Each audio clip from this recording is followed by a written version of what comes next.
It's my great pleasure to introduce our speaker this morning. I've known Reverend Bree for quite a while.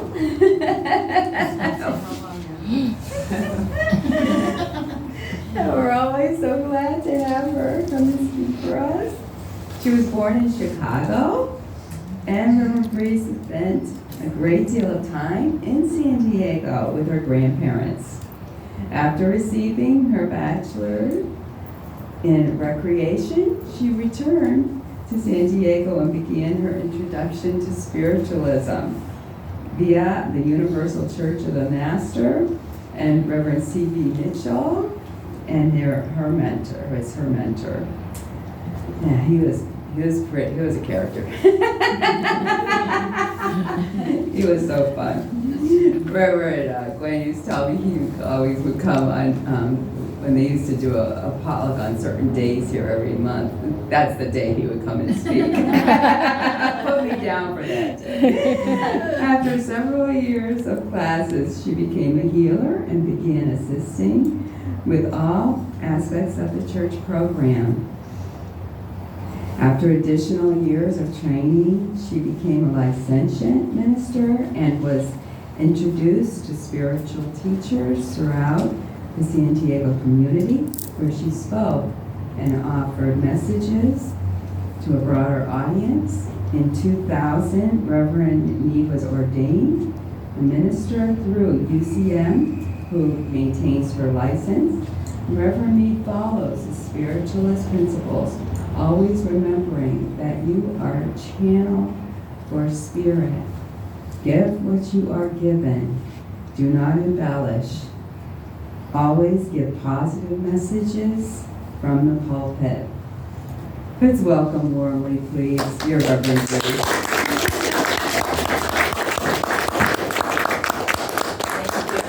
Good morning. Good morning. This is so pretty. I didn't realize there were 3 separate ones. This morning's scripture is from the book of Deuteronomy, the 31st chapter,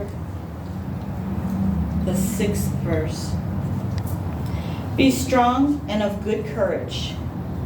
Fear not, nor be afraid of them. For the Lord thy God, he is it that doth go with thee. He will not fail thee, nor will he forsake thee. May the Father bless these words in the ears that will then listen. This morning, everything seems to be going with faith, and courage, understanding, intuition.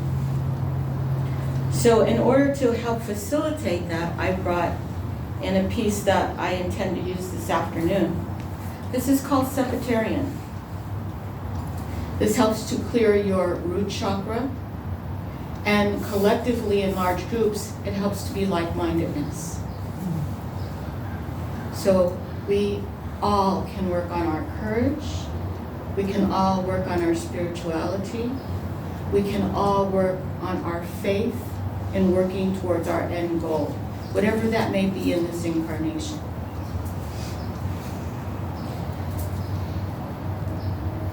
As we grow, we have to remember to stay in tune to ourselves, to our purpose, and to our values. Our journey is a spiritual awakening. Now, some of us, like Reverend C.V., came out of the womb knowing. He used to tell me of stories when he was a boy, but things that he used to see, like I know other people see spirit going up and down the hallways. Even at my house, I haven't seen them. But he used to tell his parents, and they would, shh, shh, don't say things like that. Don't say things. Because that was a different time. It was a completely different time. And we know, this being the month of October, we kind of dress up like witches and goose gobblings and all kinds of scary things. But for a long, long time, anybody that people didn't like, or if they coveted their goods, you're a witch. Let's hang you, let's drown you, let's burn you at the stake. Was that Christian? No, it was greed. Strict greed. Which teaches us a lesson always: do not cover what our neighbor has. If it's meant for us, it'll come to us. Not by trickery, not by thievery, but by true, deep, honest faith and work. You gotta put in the work. We all have to put in the work. No matter what it is that our goal, our ultimate goal is, you have to put in the work.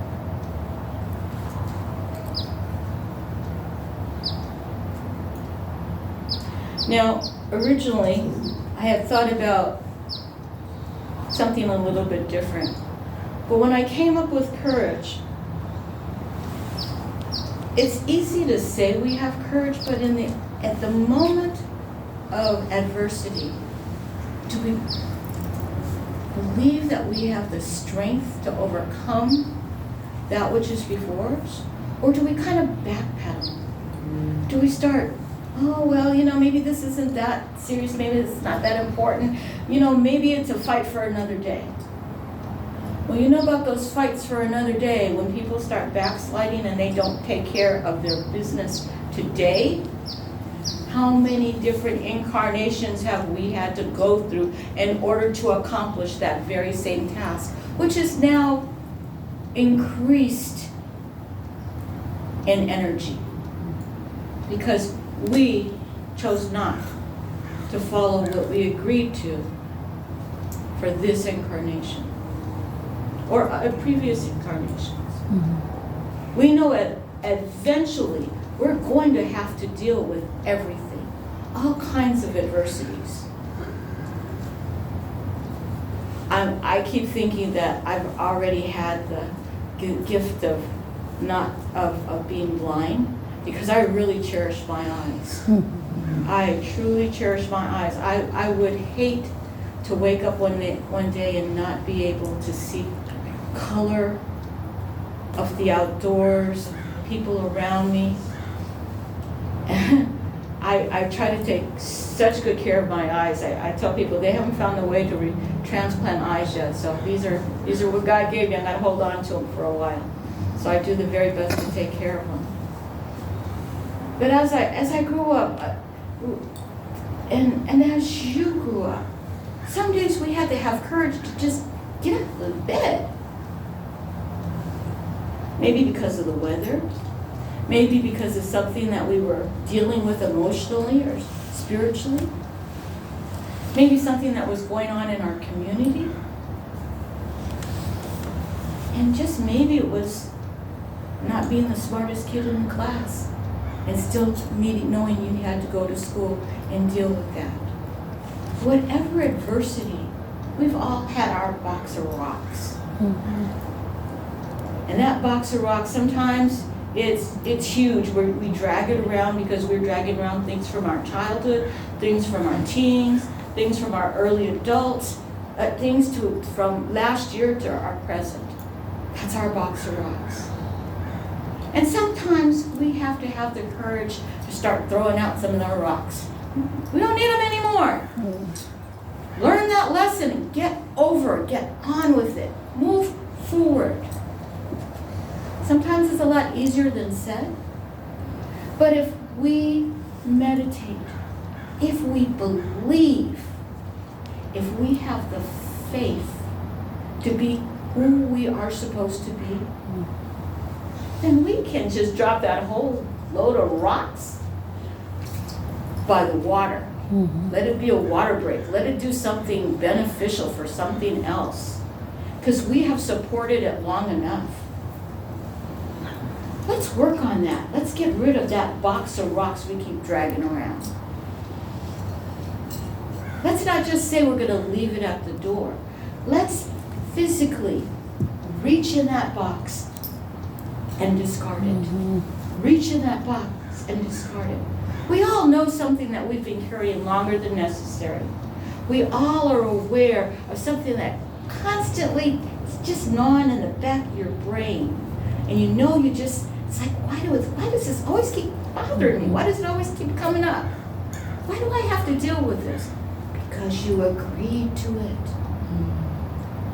You said, yes, Lord, when I go into this incarnation, I agree to deal with this particular problem. And I choose to overcome it.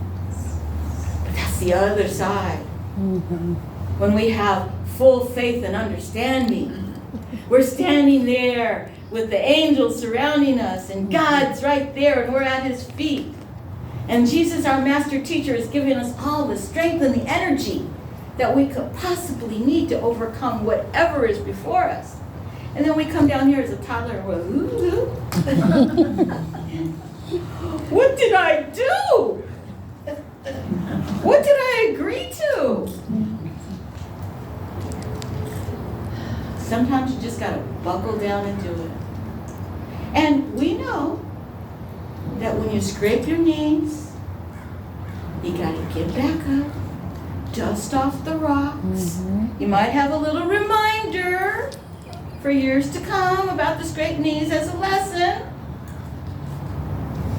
But that which does not kill us makes us stronger. A few scraped knees isn't gonna kill us, but it sure will remind you what not to do. And that strength from that carrying those box of rocks, all that strength that we have, we should all have strong backs to be able to stand up straight and say, get out of here. Don't need you anymore. Be strong. Have courage. We all have courage to do things. And like I said, I know some days it's harder than others to get out of bed, but we do it. We get up, we fix breakfast, we go to work, some of us. We go out in our garden. We all have different lifestyles. Some of us are retired.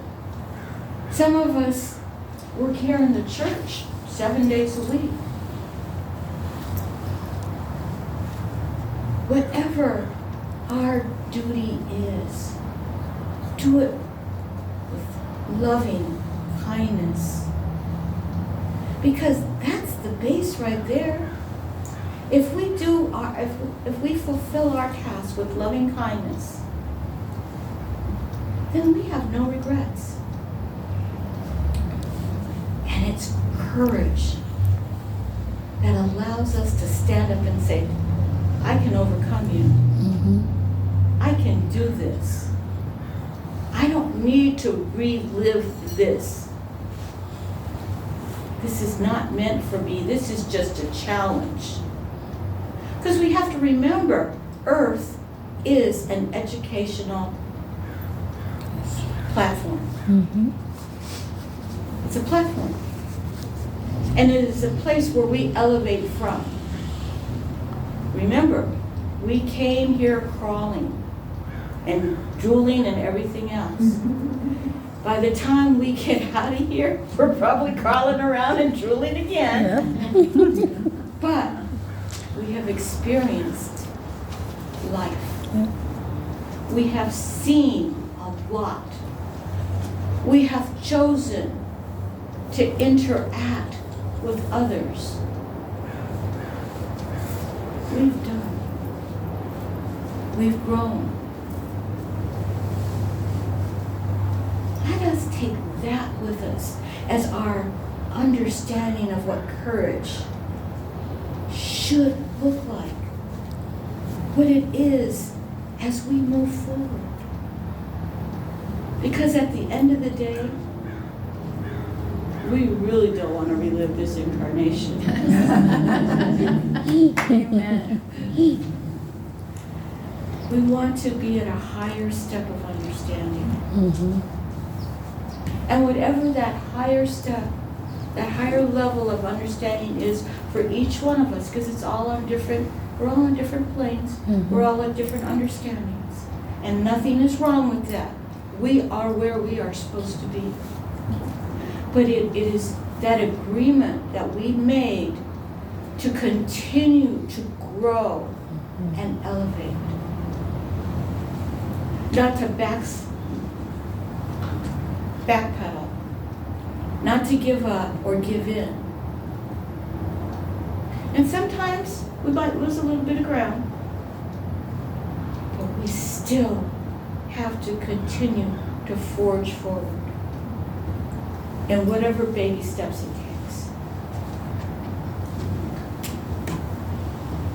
One of the things that in growing up in the Catholic Church, they never taught us about was people with wealth used to try to buy their way into God's kingdom.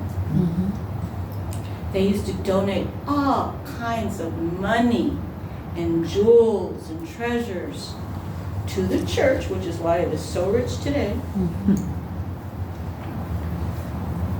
so that they could, and their family, could have a place in heaven at the right hand of God. And when I was going through Europe, when I was especially in Spain, every big home had their own personal chapel. And all of the big churches, they didn't have just one main altar.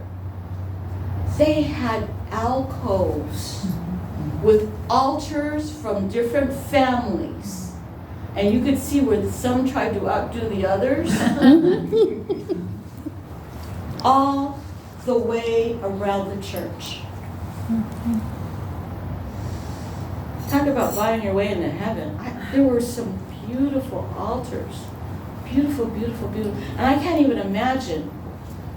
This is what has survived hundreds of years. Maybe even thousands. What wasn't pillaged like during wartime? We had World War I, World War II.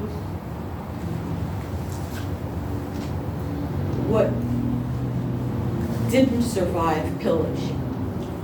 Because a lot of those family altars were behind gates. And I'm sure, I mean, even the Catholic Church I grew up in, towards the end, they even started locking the church door because people would go in there and do nasty things and try to steal whatever they thought was value so that they could resell it. That's not the way to get into heaven. But we all know, we have an idea. That contract that we wrote, we signed our name to, we put our thumbprint on, whatever our soul impression is when we're over there, that contract, although it's not something you can always refer to, you got an idea what it is. And if we work on those commandments, we will always utilize that as kind of a terminology for reading that contract and in moving forward. I mean, look at the courage of the Jews as they walked through the desert for 40 years. I mean, desert, sand, hot, 40 years. That's a long time. That's kind of, children that were born when they left are adults. Hopefully they have gotten married, had some children. People who were adults then, getting a little old, need to be picked up, need to be carried around. And people that were already old, they've said their goodbyes. It's part of life. Have the courage to be you. Be the best you can possibly be. Never said it was going to be easy. If it was easy, we wouldn't have to worry about it. We wouldn't be here in school. We'd be up in heaven, wherever heaven is for each one of us. But we would be where we're supposed to. Just remember, when we're here, whatever we're doing, you are where you're supposed to be. You are dealing with what you have to deal with.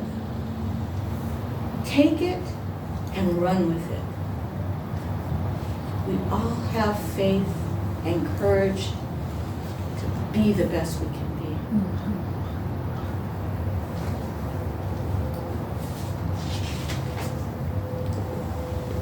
There are 2 days in every week about which we should not worry. 2 days which should be kept from fear and apprehension. One of these days is yesterday, with its mistakes and cares, its faults and blunders, its aches and pains. Yesterday has passed forever, beyond our control. All the money in the world cannot bring back yesterday. We cannot erase a single word we said. Yesterday is beyond recall. The other day we should not worry about is tomorrow, with its possible adversities, its burdens, its large promises, and perhaps its poor performances. Tomorrow is also beyond our immediate control. Tomorrow's sun will rise either in splendor or behind a mass of clouds. It will rise. Until it does, we have no stake in tomorrow, for it is yet unborn. This leaves only one day, today. Anyone can fight the battles of just one day. It is only when you and I had the burden of those two awful entities, yesterday and tomorrow, that we break down. It is not the experience of today that drives us mad. It is the remorse or bitterness for something which happened yesterday, or the dread of what tomorrow may bring. Let us therefore do our best to live, but one day at a time, with courage. God bless.